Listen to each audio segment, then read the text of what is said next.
I sat down with Stephen at lunch and said, Stephen, how much do you know about history? And he said, oh, very little. And I said, great, because I actually don't care about it.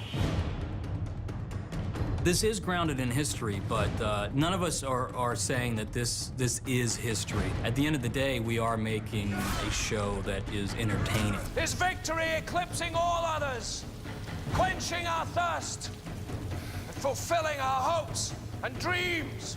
Behold the man as he becomes legend!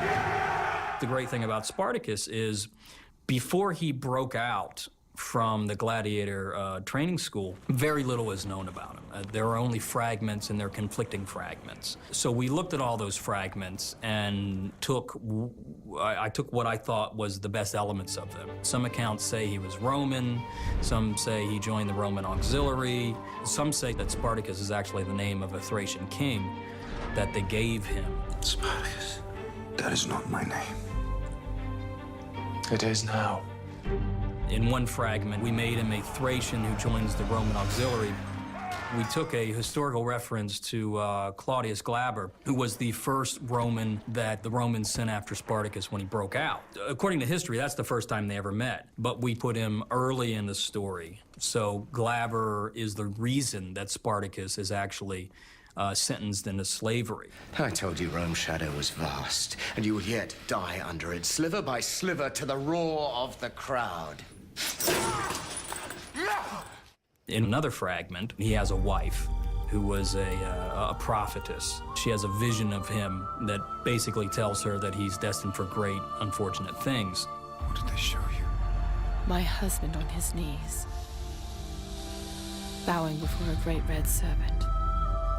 I loved that part, so we gave him a wife based on that. The backstory for our Spartacus is he was basically a drunken womanizer before he met his wife, Sura, and that changed his life.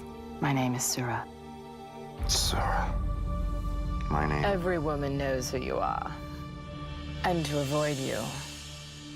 Our Spartacus will make many, many mistakes. He will not always do the right thing. What does it say that your finest gladiator was my worst soldier?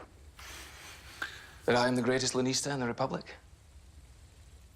We've needed to take the feel of history, but we need to really make it relevant to this period of time. What makes this Spartacus very much different from other versions is they do not speak in modern English. They don't speak in Shakespearean English either. It's kind of in between. They talk like I think people talk today, and I think people have talked throughout history. They curse like a son of a bitch. Oh, Jupiter's cock. Reigned by Jupiter's cock. Jupiter's cock. They talk about sex. How many times did he have you? Speak. He would not have me. They're very bawdy. I expect his cock in you, or you'll find a sword in his place. The great thing about Spartacus for me as a storyteller is I know how it ends. Often in a series, you wrestle with, well, what is the finale? You know, what are we building towards? And you can often lose your way. How much blood until we're free? Soon. I promise you. With Spartacus, there's enough history that we have all of our major signposts of what happens. And it's such a fantastic story. And it's not giving anything away because people can crack open a book and read it. In the world of the gladiator, a man's fame and glory constructs its own truth. Fame and glory. I seek neither.